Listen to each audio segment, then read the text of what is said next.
e c'è una forte preoccupazione riguardo alla qualità delle acque, al livello di salute dei nostri mari, delle nostre lagune e quindi a quello che viene giù dai nostri corsi d'acqua.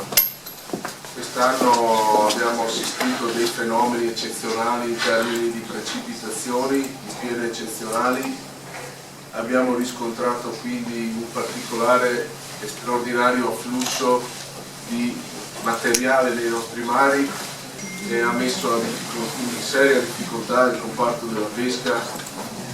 In alcuni specifici settori vi sono state delle morie mai viste prima nella storia. Pensate che è stata intaccata persino la pesca dei fasolari, che sono pescati al largo e in profondità oltre i 20 metri.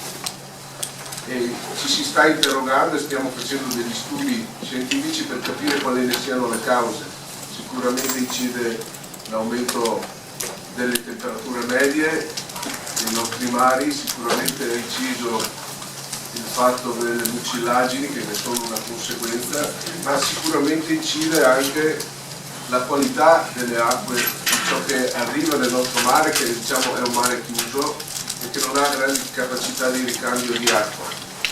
A questo ci aggiunga che i venti principali, proprio a fronte dei cambiamenti climatici, questo me lo dicono i pescatori che ciclicamente conoscono l'evolversi del loro clima, vedono una predominanza dei venti da sud a nord di scirocco rispetto all'alternanza per i venti da nord a sud di Bora, e questo impedisce il ricircolo naturale delle acque nel nostro bacino dell'Alto Adriatico.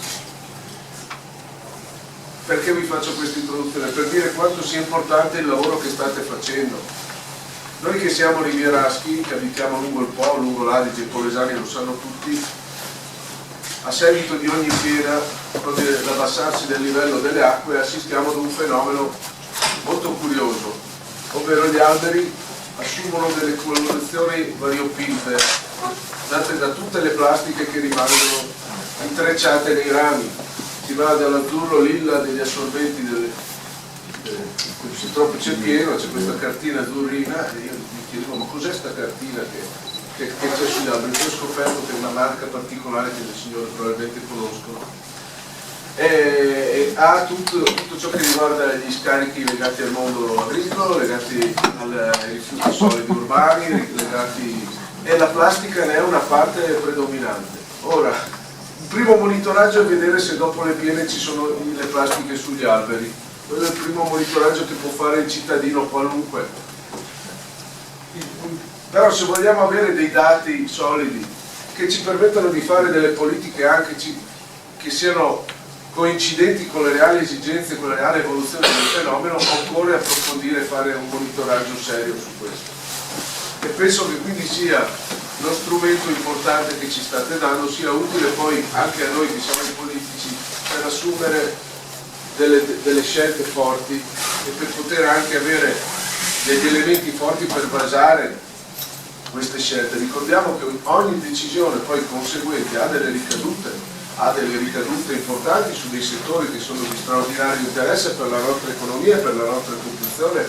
Non pensate che sia a saldo zero quello che si fa, ed è proprio per questo che se si prendono delle decisioni, si fanno delle politiche, bisogna che siano motivate da degli studi scientifici, perché poi queste sono le acque da cui si attinge anche per fare l'irrigazione nei nostri campi, sono le acque che in buona parte danno anche alimento alla nostra rete idraulica civile. Adesso sono arrivati giù dei tubi dalla Pedemontana, che una parte viene compensata dalle acque dell'area pedemontana, che non hanno i problemi di depurazione delle nostre acque del Po, però sappiate che la beviamo anche nei nostri rubinetti la nostra acqua, perciò è importante sapere dove c'è la nostra acqua. Poi no, la tartaruga che ha la plastica, il delfino che ha la plastica, la carpa che ha la plastica ce l'abbiamo anche noi se ci fanno l'esame dentro il nostro sangue, il nostro corpo. La plastica gira e dentro il circolo.